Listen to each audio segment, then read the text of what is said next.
And welcome to another episode of the Philly BroCast. I am your host, Ryan. And I'm Ryan. What's up, bro? What's going on, bro? How are you tonight? Not bad, not bad. Pretty excited about the Phillies moves. Yeah, we got a lot to talk about. We're going to, of course, focus on the Phillies first, just because of the deadline, which literally passed just about an hour ago. And the Phillies make three not humongous moves, but pretty, I think, significant moves for the franchise as far as making that push to the playoffs. Your facial expressions tell me you disagree. Well, I would say the two moves are, okay, but getting Syndergaard is enormous. I mean, you see what he's done in the past. You literally watched him against the Phillies. He's a machine. I understand that he had a very, very complicated surgery that could go two different ways for pitchers, but I mean, he's still got it. He's having a decent year this year, so I would still say because of what his past is like, his pedigree, and the potential to do even better, I would say that's a huge signing. Huge. Well, trade, yes. But, yeah, well, listen, they had three clear needs: center field, bullpen, and starting rotation. And they've got somebody in all three of those areas. And I think, again, not super huge moves. Personally, I don't even think the Syndergaard move is that big. He's really a 3-4 on this team. I just think, again, what it means for this team moving forward, and considering that we are eventually going to get Segura back and Harper, who just a few days ago had the pins removed from his hand. So good things there. But what this move also does is we've officially DFA'd Adubel Herrera to make room, which, quite honestly, I could not be happier that he is no longer on this team. I absolutely cannot stand him. And we also did the same for Familia, who, again, in the bullpen, I personally think was the worst that we had. So by getting Robertson back, and hopefully does a little bit better this time around. But, yeah, I think just by addition, by subtraction, almost two, I think those are two good moves as well. Yeah, I mean, I was literally going to use that phrase, addition by subtraction, because it works perfectly here.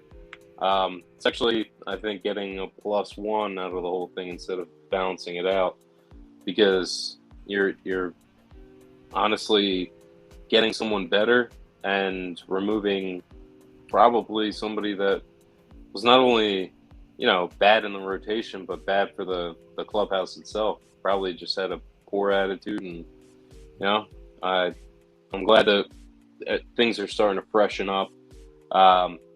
Robertson, man, what a crazy trip to Philly this is for him, considering he was on the Yankees when they beat us in 2009.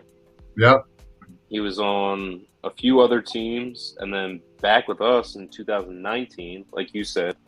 Hopefully this time around's better, and I think it would be. He's got some good numbers right now, and Yeah, he does. His ERA is under 3, and would fit in nicely, I think, with what the bullpen has been doing over the last month or so, as it's been one of the better bullpens in baseball. But I think probably the most undervalued trade is getting Brandon Marsh, outfielder from the Los Angeles Angels. He's very good defensively. He's not, he doesn't, kill the, cover off the ball in the batter's box. I think he's batting about 226. Not great. Has 8 home runs, 37 RBIs, but I think coming over to this squad, we don't necessarily need a big bomber. We need, better defense. and we Yeah, need somebody who can, actually just, put the ball in play. get Uh, on base. yeah, get on base. So I like it. I believe he's controlled, for another couple of years, so that should be good as well. But yeah, obviously, I think the biggest name here is Syndergaard, who, we obviously, know from his Mets days, Thor and that 1-2 punch with DeGrom. Actually, Yeah, 1-2-3 with Wheeler back then. So it reunites Wheeler with him, and again going out to Los Angeles is his win loss was pretty bad. It's a bad Angels team, um, but I think coming over here, I think maybe he gets rejuvenated not being on that team anymore. I think he actually will be pretty good for this rotation. yeah, absolutely. And I mean, he has the chance to kind of better himself by, getting up in that lineup in that order because, like you said, you got Wheeler and Nolan in front of you. Like you're already in third, maybe in fourth position.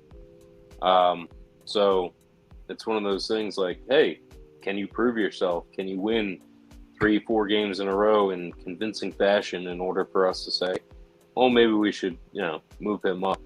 But, thankfully, it's a good problem to have. Thankfully, we got another great starting pitcher. I mean, Gibson, Suarez, um, Nola, Wheeler, and Syndergaard sounds pretty good to me. At least Yeah, right now, as a Phillies fan. yeah, no, exactly. I mean, again, it beats the Bradley Falters of the world coming in. So yeah, I mean, right now, I think he's like what 5-8. Again, win loss, not that telling. Has a 3.83 ERA. 64 strikeouts, 1.21 WHIP, in 8 innings pitched. So, not bad. And again, coming in and essentially being, the number 3, maybe the number 4, depending on, the rotation that they put together.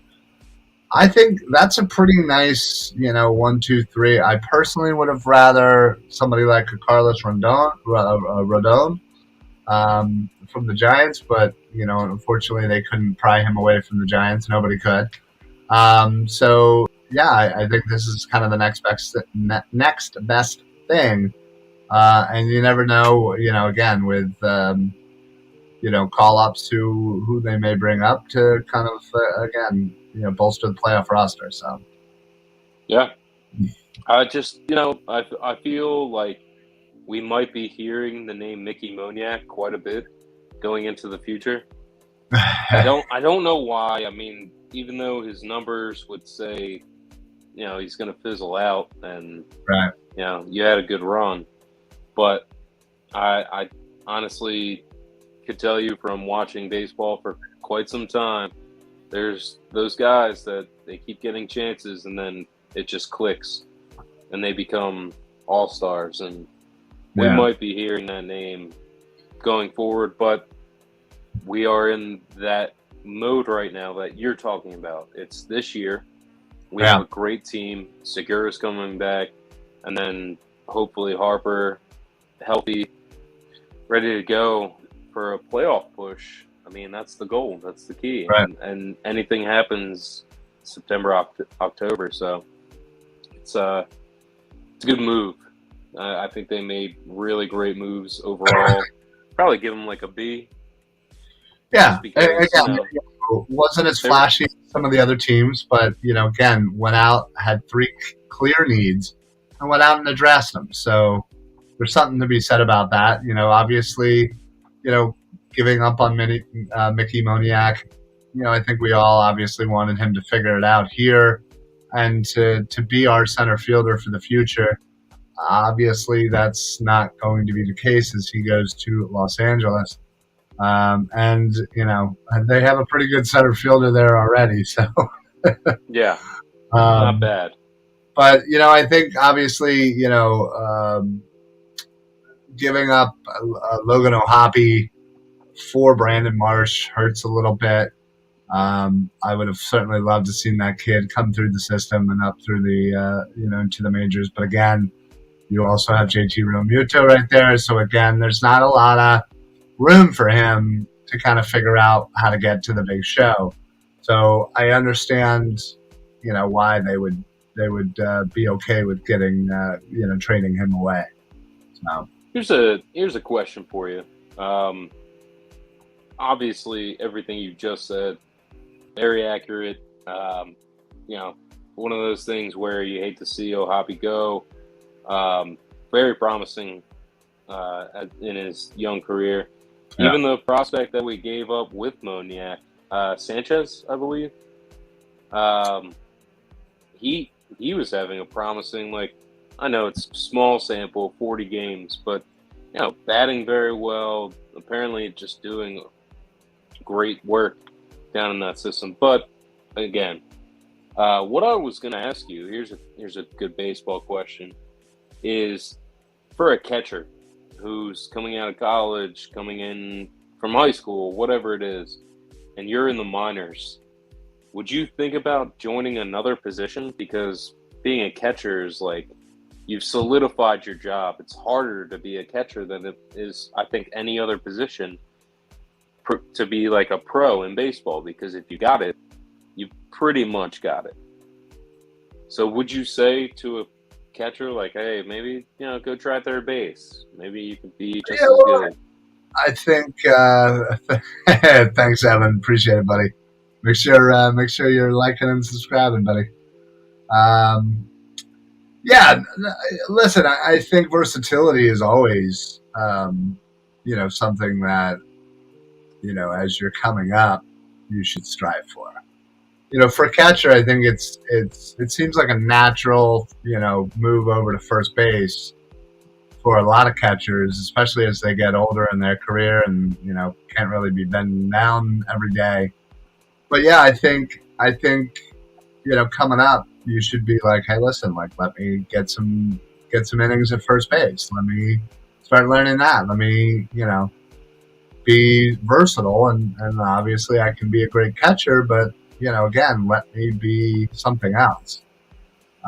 So I hope, as any kid in the minors, I would hope that, whether you play third base, you should also, want to be able to play short or second. Outfield, make sure that you can play the corners in center field or, whatever. Making yourself more versatile will give you better chances to not only make the show, but also help your ball club in the future once you actually do make it.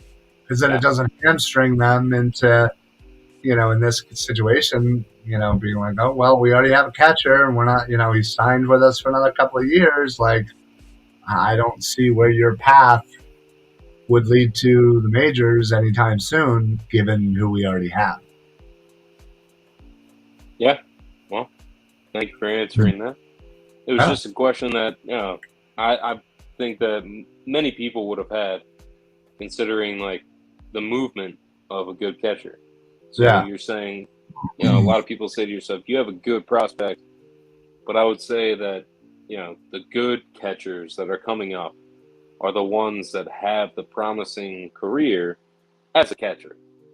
But to your point, you diversify. You make sure that you're good at everything and you can be used. So very cool. Good to know for the young fans out there. Yeah. I mean, again, the Phillies seem to be pretty decently deep at catcher. I think they have a couple of guys in their top 20 that are catchers already. So that's what I mean. So again, it's not like it's that crushing when you lose somebody like that, but again, I think I want to say that at this point now it might be Ricardo Perez,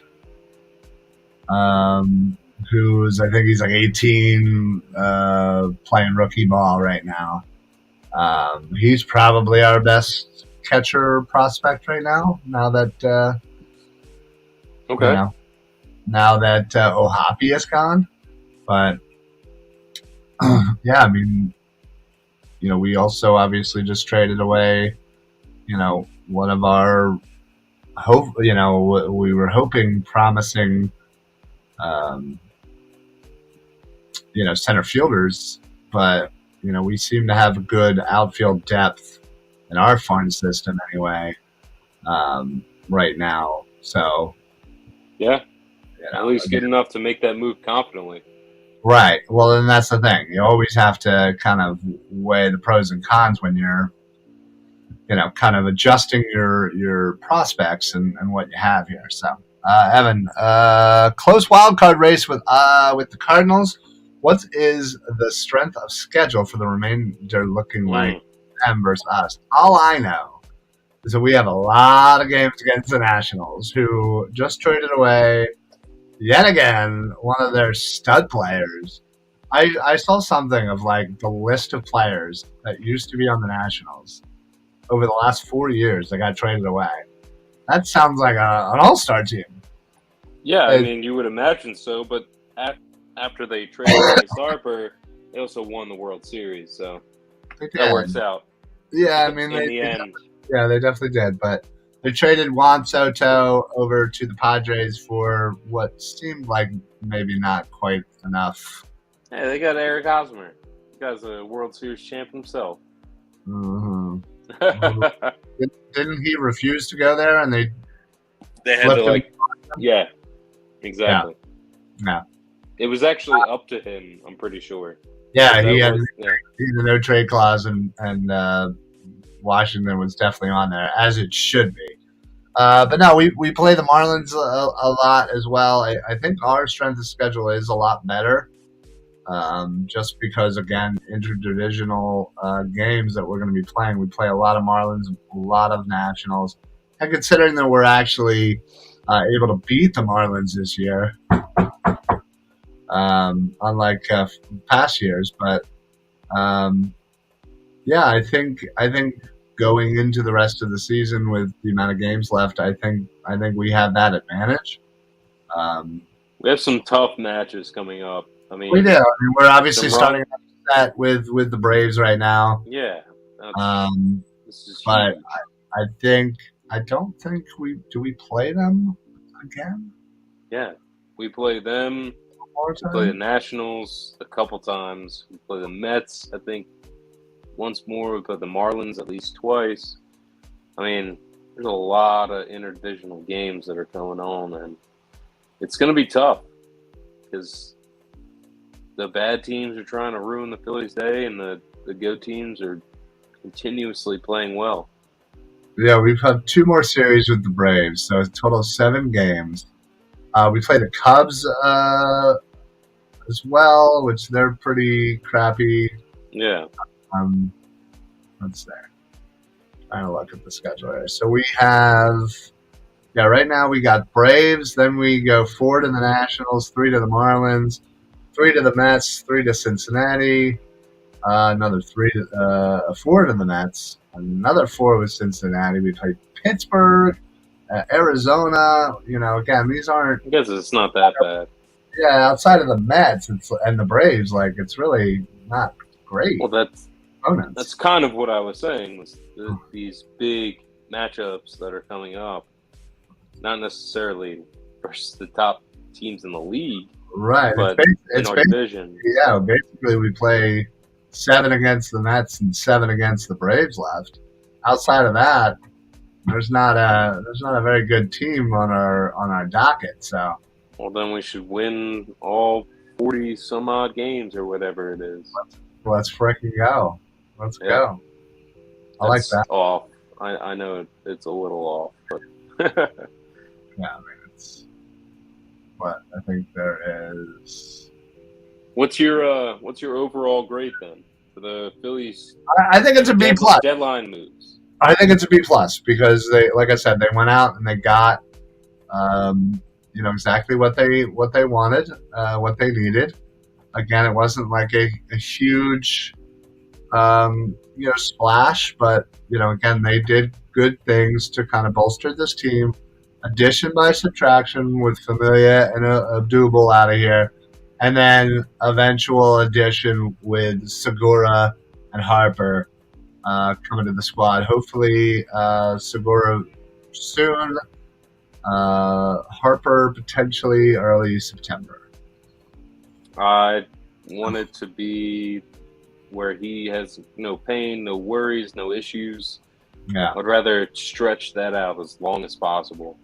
yeah, I agree. He's the biggest piece to this team. I would much rather give him another week or so if that means feeling 100% confident in his health and pain management. So I agree. Yeah. And again, hopefully the Phils can kind of give them that by winning games and being in this playoff hunt and being in the wild card lead for that third wild card spot, or even catching up to the Braves. I mean, listen, if they end up sneaking up on the Braves here again, they're holding one of the spots. So if we're in the mix there for any of the wild card spots, and we have Harper coming back, and we don't have to rush him, and we could honestly just be able to give him another week, and hopefully that'll give us more of a push in the playoffs. Couldn't agree more. It's a tough situation just because you don't want to rush him at all, but it's a good situation because that, like you said, he got his pins out recently, so now it starts PT, now it starts a lot of recovery. I mean, what is it? Yeah, August 2nd. If he comes back as a prime condition athlete in a month, I would expect him to have almost full range of motion in this hand. Yeah, I would hope so. Yeah. So, yeah, I mean, it's looking good. I'm pretty excited now because they made the moves that literally we talked about, I think, 2 weeks ago. Just saying, like, yeah, we need an outfielder. Yeah, we need some relief help. Yeah, another starting pitcher might work. And it's been working out well, especially with Eflin. I think he just moved to the 60-day list. Yeah. Yeah, so, I mean... Not ideal, so they definitely had to get the starter in there. It's kind of like crunch time. I mean, we've all studied for tests way too late, and we waited till the trade deadline. No one has to wait. Everybody knows, like, the agents are fielding calls and playing around. But, like, if you have the best offer, you have it. And they usually take it. But, it's all theatrics. People should be interested in sports more than just while the sport is playing. So, gotta keep them moving. True. Very true. So, yeah. So I'm glad the Phillies made these moves. Hopefully, they end up working out really well. I really do like Robertson. He didn't have the greatest first stint with the Phillies, but again, a lot of injuries and whatnot. Yeah, I've always liked him. Honestly, I think he's just been one of those consistent bullpen guys that you can throw in there. He's not going to do too much to hurt you. And again, the way that the bullpen has been throwing right now, I think we got a good squad in the bullpen up and down right now. Yeah, absolutely. I'm still constantly impressed with Suarez. I mean, Gibson has been doing fantastic. And then, on the back end, everybody's been pretty much pulling their weight. So it's really great to see. As long as this hitting just continues, that's the biggest, safety blanket, if you will. It's the biggest comfort to have a 4-run lead going into the third, because your pitcher needs that time. And as a team, you can bat around, and it'll really save your pitching. Yeah. Just those minutes, moments, whatever it takes for somebody to rest up a little bit more and then get pumped up, by the offense that's being driven in. That's another thing. Like, you see a lot of these pitchers that, they're in a 0-0 game through 4, and then, your home team just starts hitting dingers or, singles, or, it's just adding up. It's heating up.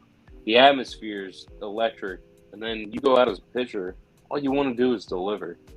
And usually that's a motivating factor. So with the hitting that we have, the pitching that we've acquired and already have, I feel very confident that we can make this wild card. I don't see anything stopping us but us. So that's the key. Just keep moving, keep pressing, and I really think this team has it. Overall, it's great. Great outfield for its certain positions. Now an even better, pitching staff, and then the infield, for the most part has done its job. And defensively, I think adding the pitching and another outfielder is just perfect. Yeah. So we're gonna do well. Yeah, no, agreed. There were certainly other outfield prospects or rumors floating around that I would have loved to have looked into. Benintendi was one guy I really wanted. Obviously, he ends up going to the Yanks. But yeah, I think for what they had and what they gave up, I think it was a successful trade deadline. So, all right, real quick, I just wanted to thank everybody coming in from the Painted Lines.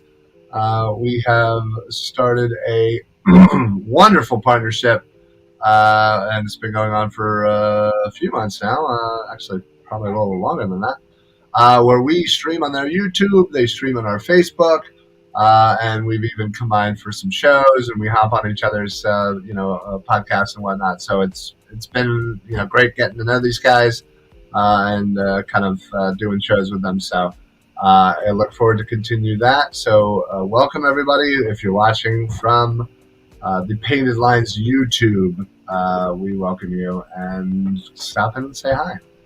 Always love to know when people are watching from the Painted Lines YouTube. While I have you, make sure that you head on over to the official sponsor, La Terrain Watches. Head on over to www.la-terrain.com. I might have said like 4 W's. Only 3. So la-terrain.com.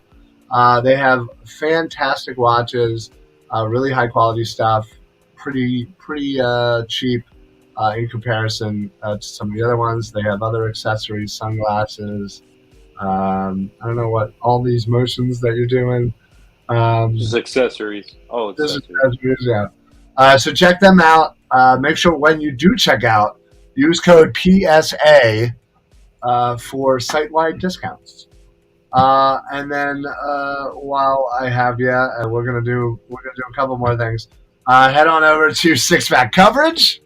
To see all of our shows and so much more. We've joined up with them. They're more of a national social media. So they do not only sports podcasts, but they do lifestyle, finance, food, fitness, whatever you're really into. They got something for you.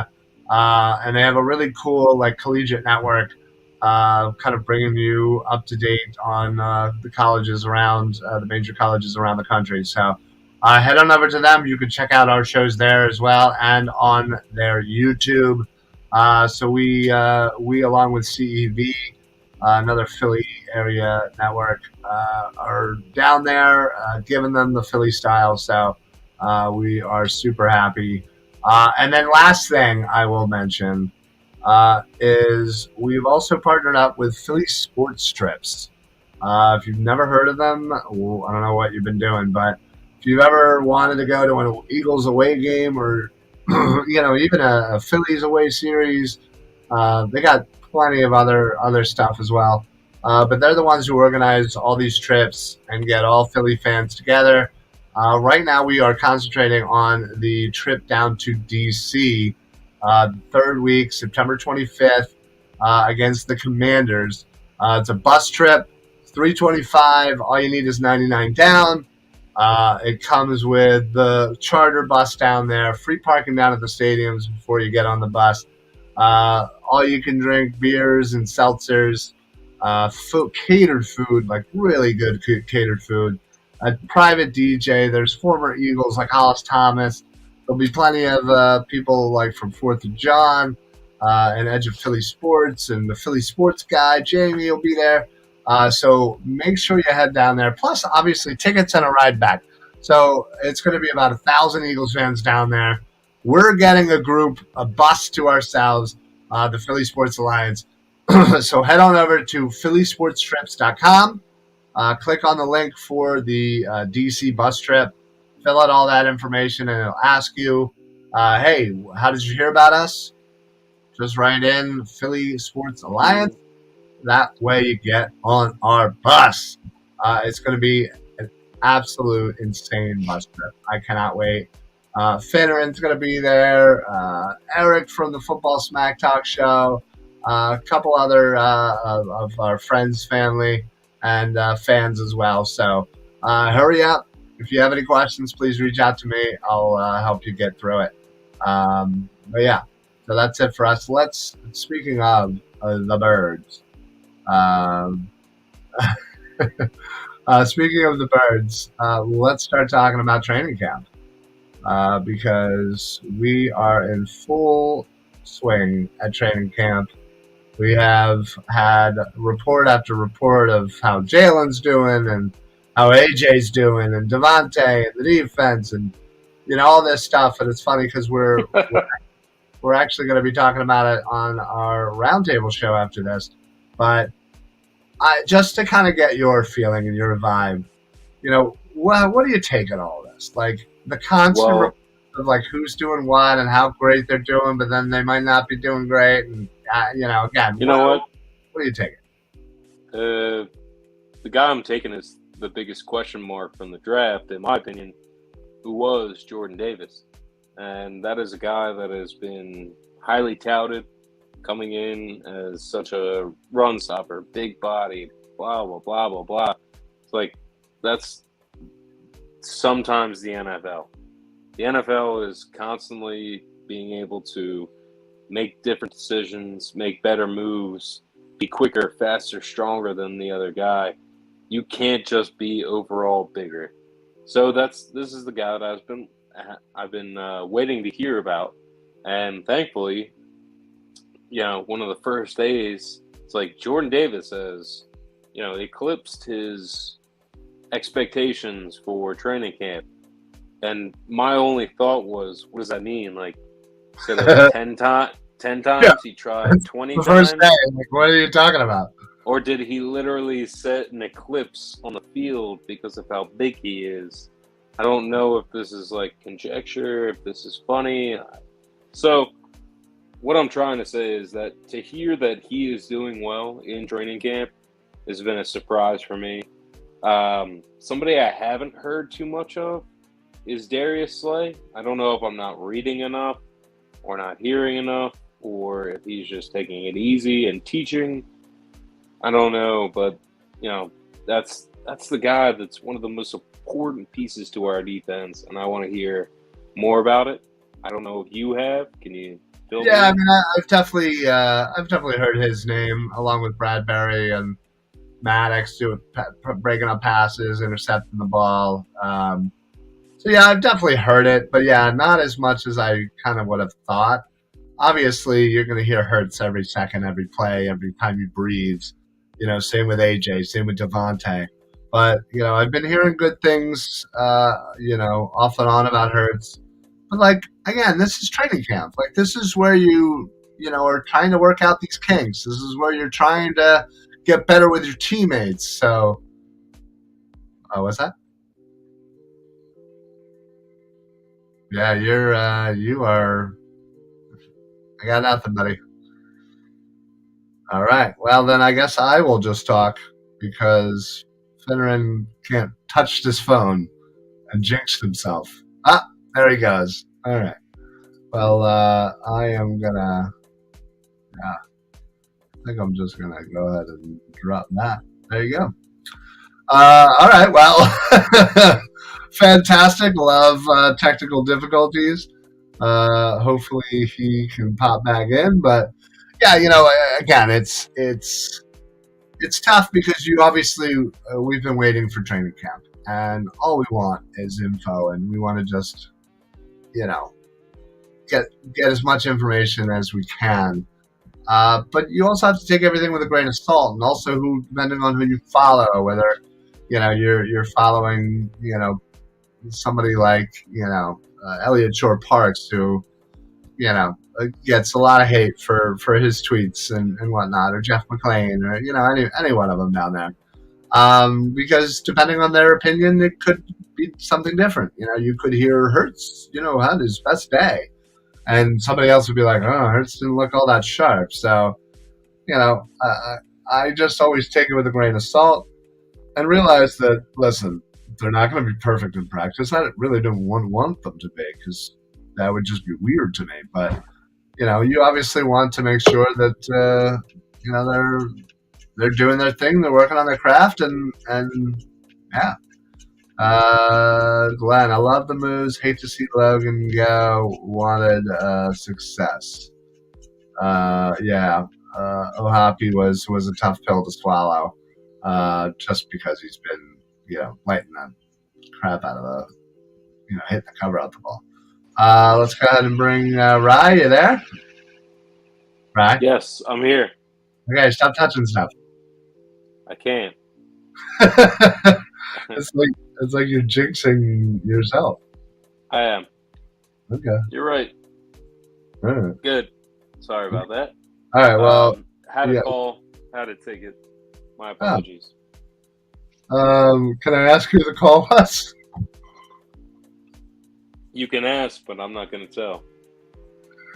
Okay. Do you need to continue said call? No, we're good. Okay. Sorry about the interruption. Pumped about the... If I had 3 guesses, would I need the first 2? Yeah, probably. Oh, okay. So then it's definitely not who I think it is. I don't think it is. But anyway. Yeah, so I was just saying again, it's training camp. Let them work these things out. Obviously Hertz isn't going to go 100 for 100 with 100 touchdowns and whatnot. He's going to make mistakes. Let's not overreact. Excuse me. Let's not overreact. As anybody, anybody who spends any time on Twitter realizes that any time one of the reporters down there says anything, it's a complete and utter overreaction, and people freaking out. And, Hertz sucks. We should trade him. We should bring back Foles. Or, Miles sucks. He's just going to get hurt. Blah, blah, blah. So, it is what it is. Well, that's most of the critics. That's not even like a doctor or anything. That's a critic just saying Miles Sanders sucks. Yeah. So, but yeah, as I was saying, we obviously want to ingest as much of this information as we can, as quickly as we can, and we just got to realize that they got 11 days until their first preseason game. You got a lot of things to work out. Preseason's even a shell of itself, of past years. We might see a tiny bit of the first team, but really, we're probably not going to see much, to be perfectly honest. Good. And that's good. Yeah, I mean, they're so cautious about, injuries right now, and I get that. So I don't feel like you need to extend the season if you have one less preseason game. Yeah, personally, I think Evan, making fun of you because you were just like. Yeah, I was trying to type, but it's okay. Okay, can I just ask, does this person know that you have a show on Tuesday? I don't think so. Okay. And they definitely don't know that we have a show at 8 o'clock. You do. Do I know this person? I don't know, man. Well, You know what?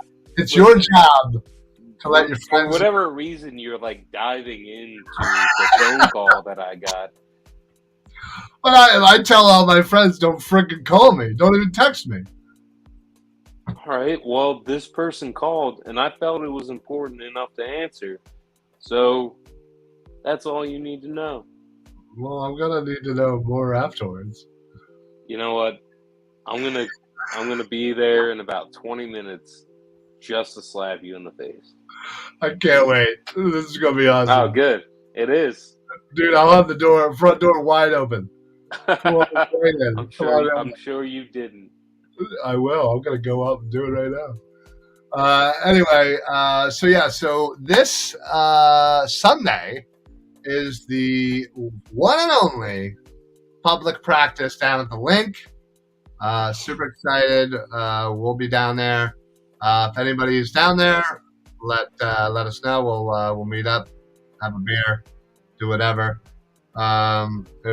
It was definitely Betty White. Yeah, no, she's definitely dead. Sorry, Evan. Thank you, Evan. Thank you all for commenting, watching. Anything that you guys do, we appreciate. Like, share, follow, send it out. Just put it out there that these guys like talking Philly sports. Yeah. And at least this guy knows what he's talking about. Yeah. You too. Don't sell yourself short. You just, But thank you all for watching, listening, sharing, telling your friend, telling your aunt, telling your great-grandfather. Ooh, that's he's not going to listen because he can't hear. But and also because he's gonna be attentive. He doesn't know what this new phone thing is. But just put some flashing lights in front of him, and he's got your love. Some epilepsy. That's good. All right. Well, yeah, we are going to head out, but before we do, what is your thoughts on the Sixers and this whole allegation of tampering and all this? This has been going on for a month. A whole month. No news. It's no new news. No new news. No new news. No new news. Yeah. So honestly, I mean, the whole tampering thing is very confusing to me, because if a former player is your friend and you're just talking to him as a friend, can you literally not talk about your work? I mean, as two professional athletes, your work is your life. You played together. Right. How can't you talk about your professional career in text message if you're not, within a few 100 miles of each other, and you just want to take a quick plane ride or whatever it is? I mean, honestly, why can't these two players talk to each other and say, hey, you know what, Philadelphia has been really great to me? That doesn't mean anything. Right. But I know that's the verbiage that's taught to these guys. Right. It's literally taught to them to say, you know what, I love San Antonio. I visited there 3 times. It's fantastic. It sounds like a robot, but that's how you have to protect yourself. Apparently, which is ridiculous. Like, everybody does it. Like, I don't know why they're so concerned about it. Like, if the guy didn't want to go there, he wouldn't have gone there. He wouldn't have signed a contract. Like, you know what I mean? Like, I'm sure he had 10 other people talking to him about come here. Like, just because he signed to the Sixers doesn't mean anything. So. Hey, I have a trivia question for you. Oh. It's been a while, but I have one. At the time, he was the youngest quarterback to win his second MVP. Who was this person? It's not an Eagles question, it's a football question. At that time, quarterback win their second MVP? I'm thinking of like who all has 2 MVPs. You have 45 seconds. Due to the fact that if anyone's watching, they don't want to just sit here and see you Right. think. So I'm going to talk a little bit. Ooh. I'm going to keep giving you time. You have about 35 seconds now. Is it 90s and later? Yes. That's a big hint. Well, kind of. Okay. Right. So Man, it's tough. I'm gonna go with who it's a won quarterback. championships? Yeah. AFC or NFC? That's too big of a hint. No, it's not. It just cuts it in half. Well, technically, it would, but not if the previous 4 years were AFC winners. How does it cut it in half?